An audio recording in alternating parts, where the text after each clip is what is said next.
Hi there, welcome to the Fierce Factor podcast. I'm your host, Kaylee Lindholm.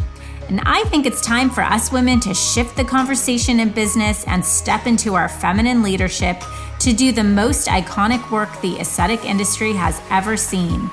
Each week, I'll be bringing a powerful dose of strategy, sarcasm, solutions, and sass that will rev up your creativity and ignite your brilliance as you link arms with me along our shared path of personal and professional growth in 20 minutes or less. Let's go. Hello, leader. Welcome back to the Fierce Factor podcast. It's Kaylee here. And gosh, you are tuning into episode, I don't even know what it is, 227. I have lost track at this point. You know, I'm coming to you after a coaching call where I got a little bit challenged by one of my clients who said, Kaylee, can I coach you for a minute? And you know, when people ask you the hard questions and you're like, you're right, spot on, but I just don't want to go there right now. I've just been sort of like sitting with some of the questions that she's asked about my priorities and where I was spending my time and the future. And essentially we had gone through this exercise where I had asked her on our last call to write a letter to her now self from her future self of 10 years. And she wrote the most beautiful letter about being in France and how she was living this beautiful, gorgeous life and had so much abundance and impact and was so at peace with her life. And we were talking about how special it was to be able to make decisions or to go get into that state and to start to think about basic business decisions or any decision from the place of that woman and the wiser woman who sort of has the knowing.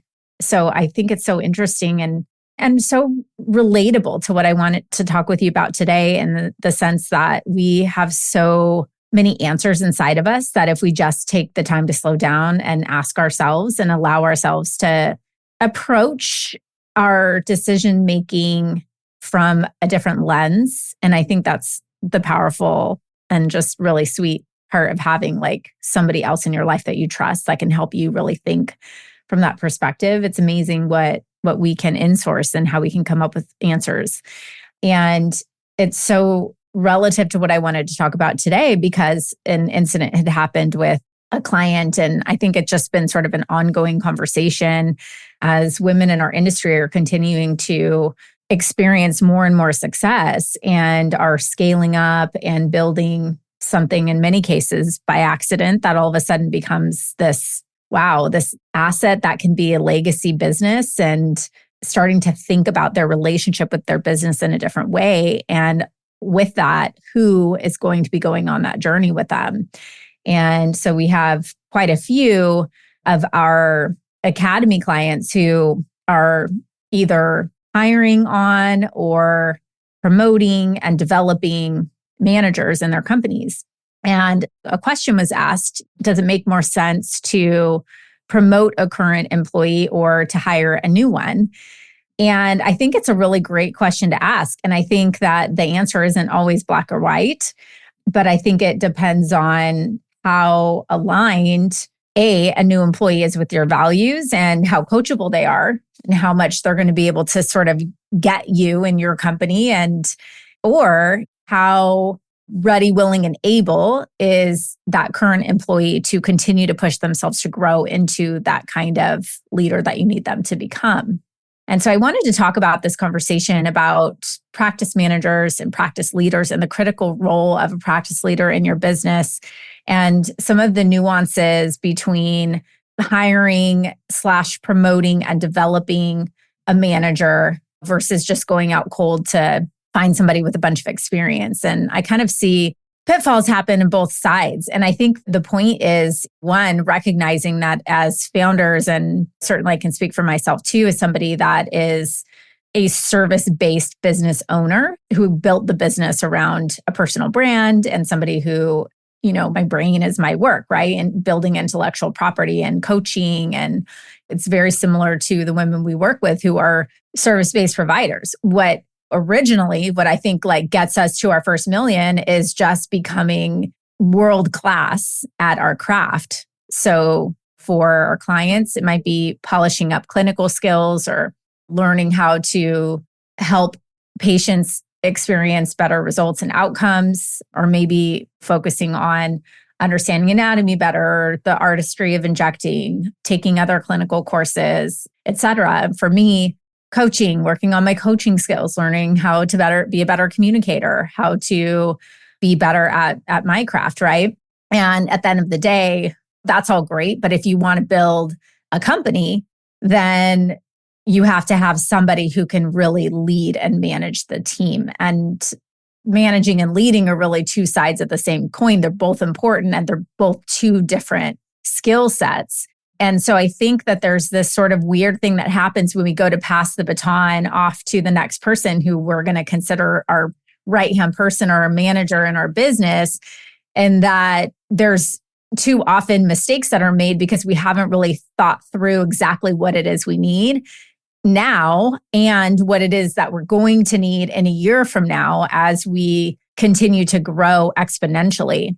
And so I see really one of two mistakes made very often. Number one, we get exhausted and we're like, I can't manage the business. I don't know enough about business, or I don't have the time to do it. I can't manage it. I need help, and we're exhausted. And so we look for somebody who has years of experience, and we end up overpaying for somebody who is usually often like somebody who's coming in to solve a pain point for us. And it still takes all of that time to onboard them into our culture and to get to know our team and to gel with the team. And we bring them in for like these big administrative tasks. So like manage HR and oversee marketing. And we're essentially giving them these big buckets of results that we're handing off to them, like X amount of profitability, track all these KPIs, like make sure that XYZ happens in the business, and they're overseeing really the bulk of results for the company. And we just sort of delegate that right off to somebody, right? Or what happens is the second scenario, which is our front desk coordinator, really wants a promotion and we need help on the managerial tasks. And so we just give them a role promotion, pay them more because they want to make more money, but we haven't actually grown them into a manager role. So now we're going to give them all this responsibility. They're going to go from being sort of tacticians in our business to now they're a right-hand partner strategist who's responsible for management of other human beings and tasks in the company. And they've never done that before. So either of these scenarios present potential challenges because, especially if we've been the ones doing everything, there's going to be, like I like to call it, the passing of the baton. And there's going to be growing pains in that in either way. But I want us to really think today about, I always like to think like things aren't always black or white. When I'm presented with a situation, I always ask myself, where's the gray? And I think like as I was sharing that my client was kind of challenging me to think about where's the gray. I love it when people give me back a dose of my own medicine. And I was starting to think about this for the sort of idea of developing a practice leader in your company. If you want to transition from being the primary breadwinner and the main provider in your business to becoming the CEO, I think the first place to start is really right here with you. It starts with me as a leader, right? That's by identifying what tasks I'm doing that can be delegated to somebody else at low level, high level. So essentially what's on my plate now that I can enroll somebody else into. And we get so hung up on, okay, I need a manager and I'm going to pay him so much and they need to do all these things. And I think that there is a ramp up period. There are some stepping stones that can happen between the place of I'm answering phones at the front to I'm now managing and leading this entire organization. And that starts with us really stepping out of service delivery every minute and taking some time to really think through what it is that we need help with and how we can train and develop and support and mentor somebody else through that process to the point that now that they've hit these milestones and they've achieved these growth objectives, then they're now ready to take on that practice leader role. And so if you want someone to take over responsibility for results of the company, first, they're going to have to know how to execute on the tasks that are associated with that responsibility. So what had happened recently with a client of ours is that they had put together this really beautiful job description, presented it to an employee who had asked for more responsibility in the company, and gave them a small pay raise, or, modest pay raise, right? Thinking, okay, well, this employee has some learning to do, and so we'll kind of step them up and have this sort of probation period.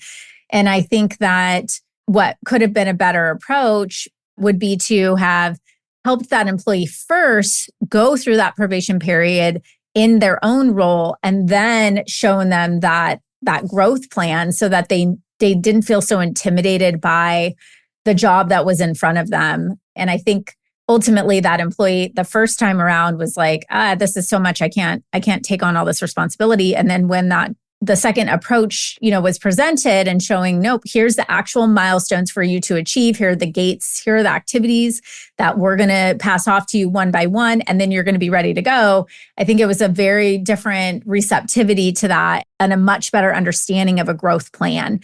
I think our employees really want to know that there is the potential for growth. And that in itself sometimes can outweigh the actual monetary compensation growth on its own. So, for example, rather than just paying an employee more money because they've been working for you for a long time or because they ask for it, there's a growth runway for them to which they can see that when I learn this new skill, then I can advance in my role. And then therefore with that promotion, there will be a pay increase. So I think ultimately what I want to drive home here is that there's a whole runway of support that you can cultivate for an employee between the point of them being a front desk to, an operations manager role. And I think there's so much beauty in developing your employees from within to retain them and keep them engaged and bought into your vision and just the cohesivity of the team without having to hire in another manager further down the road from the outside. And I see so many women we work with try to do this, but start to feel intimidated by the thought of having that employee take on so much responsibility as a manager. So my suggestion is getting them into a position of more of a mentorship like role. So maybe there's a level up or a senior role at what they're doing. And with that seniority comes a delegation of tasks that are associated with the future role. So maybe rather than just having them jump in and become a manager and do manager things, you start slowly giving them more and more responsibility in their existing role. Like maybe now we're having you manage employee schedules and time off. We're having you run team meetings. We're having you oversee the execution of events. You're building and delegating systems along with the team. You're writing policies. You're sitting in on employee performance reviews. So we're doing things in tandem as part of the training process with that employee that are essentially tasks that we have as an owner that we're starting to take off of our plate little by little, in which case we built out a clear growth plan with benchmarks so that employee knows once I pass off on these skill sets, then I promote into this new role. And I think we can do this with our clinical team as well. In fact, having this growth runway is one key way to retain your employees because they can see clearly how you're going to invest in their development so that they can get better. We as people want to be better at our role. We want to do a good job. We just often don't know exactly what's needed of us or where we're going. And so it can become a mundane and tactical experience working in a company when you don't have these conversations on a day-to-day basis. And this is a really great way of doing that. So essentially, this is where I want us to really think about a manager, and I don't want to say hesitate, but really thoughtfully evaluate who is leading in your business. Because essentially, in my opinion, if you don't have a leader, do you really have a practice? Because if you're running around head down in the day-to-day, and you have someone just managing the onesie twosies of what's going on, and nobody's really leading the vision. Nobody's really creating this experience where the people want to show up every day and enroll into the culture and feel empowered by who they're becoming in the company, then the management side is going to fall flat, because it's hard to manage people to things to do if they're not excited about the leadership of who they're becoming through that process, if that makes sense. So I really think that in order to be a great manager, you need to have leadership in the company. And what happens is when we're thinking about promoting people and we go through this runway of activities, we have a checklist of things like these are skills that you need to learn. But truly, the primary skills needed in leadership are knowing how to lead people, how to influence others, how to communicate. And I'm not seeing a lot of practice owners invest in themselves to learn those things, let alone mentor and train their practice leader on those things. The other thing that happens is we hire for today instead of hiring for the future. So we try to fill the gaps of what, I don't know, like get relief of the things that we need now, instead of really pulling ourselves back and thinking about our future people plan and the growth plan of the company, and then hiring and training up to and developing people into who you're going to need in 12 months from now. And so my recommendation, when you're thinking about who that right person is, when to promote somebody, how to bring somebody into that leadership role, is to think about what is the career path for them and focusing on the skill gaps that that person has now between who they are and who they need to become in a year, and then build a plan that gets them closer to that. Secondly, I would think about creative growth. So back to that gray area. Is there a way they can grow potentially by creating levels of competency or a checklist of milestones or gates that an employee can learn skills to pass to then level up into the next promotable role? And if you don't have the tools or the time or the resources to develop that person now so that in 12 months they are ready for that big job of leading the company and the team that you're becoming in a year, then you need to bring in a scale mentor. You need to bring in somebody that can help you with that process. That is why we've created our certified ascetic practice leader program at KLC. So if you didn't know about this program, maybe this is a godsend for you. Maybe there's a reason you're listening to this, but this was created as a request by the women that we were working with who are running their businesses, who are in this exact particular predicament, where they had built a business with somebody that they love and trust and who has really ridden the wave with them and has adapted to all of the changes that have happened in the company and grown with them. Yeah, didn't just innately know the skills of how to be a great leader of the practice. I don't think this has to be role specific either. I don't think the goal always has to be you develop into a practice manager. I think you could develop into any creative pathway of leadership that ultimately takes that employee to where they're going to best benefit the company that's in alignment with their own goals.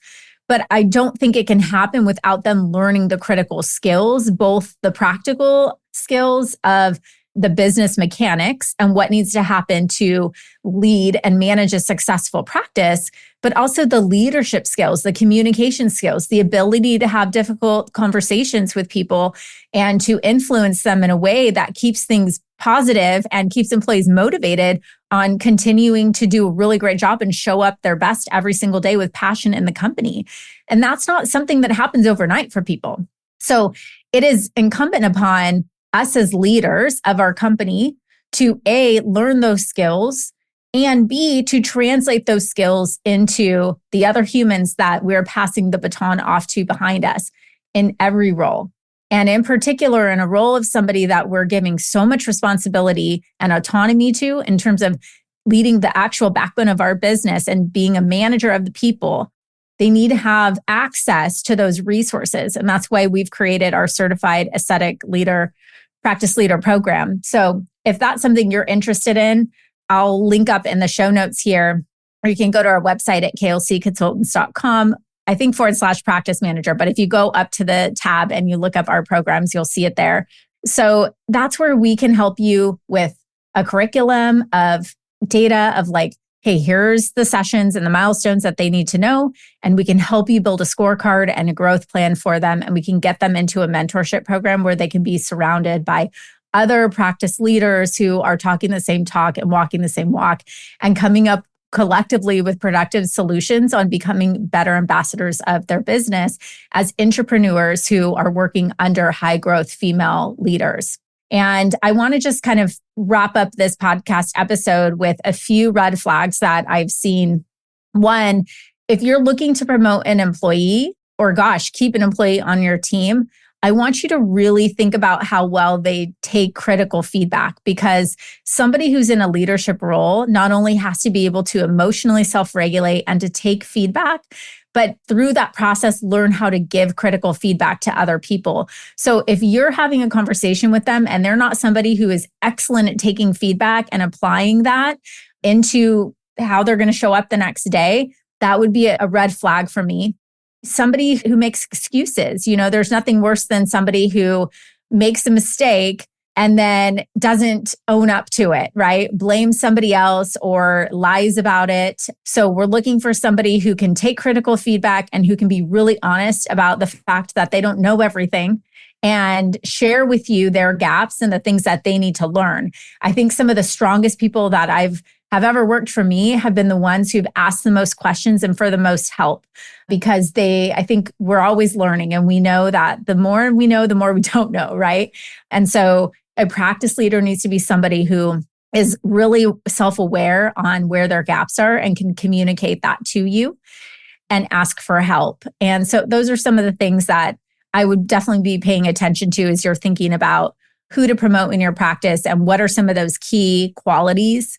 Somebody that takes feedback well, that loves to ask for help, that's excited about growth, and not just the promotion or the idea of growth, but that is buying into that process with you, and somebody that you can absolutely see has the aptitude for learning the skills of the position that they will need to be managing or they will need to be in support of the company a year, 2 years, 3 years from now. Okay. All right, leader. Well, I hope this has been helpful. I have so many opinions and so much to talk about when it comes to practice managers and practice leadership, but I just wanted to make sure that you knew that a practice leader is an absolute non-negotiable in your business, and that we have the resources to support you and a proven track record of helping practice owners and leaders develop in tandem together. And we have some pretty amazing 1-2 punches within our academy ecosystem. So it's been really neat to see them grow together. So we would love to be there to partner with you and help you. And if you have any other questions, send me a DM and I will chat with you. Same place, same time next week. Listen, leader, if you're vibing with me here, hang tight, because I have a brand new resource for you. You are a successful, confident, powerful woman who just isn't into being average. No, you have a calling, and part of that calling is requiring you to level up. And I know that if you're working to cross the next $1 million milestone in your business, you need to be in the right circles. And perhaps that's why you found us. I'd love to invite you to join The Blueprint, a weekly resource for inspired, provocative thinkers who are taking this conversation to the next level. Get access to free business tools, podcast supplements, guideposts, and direct communication with me and my expert team. And of course, a masterfully curated circle of women making big moves and disrupting the status quo in aesthetics and wellness. You can link directly through the show notes or head to klcconsultants.com/blueprint. It's time to elevate. See you there, goddess.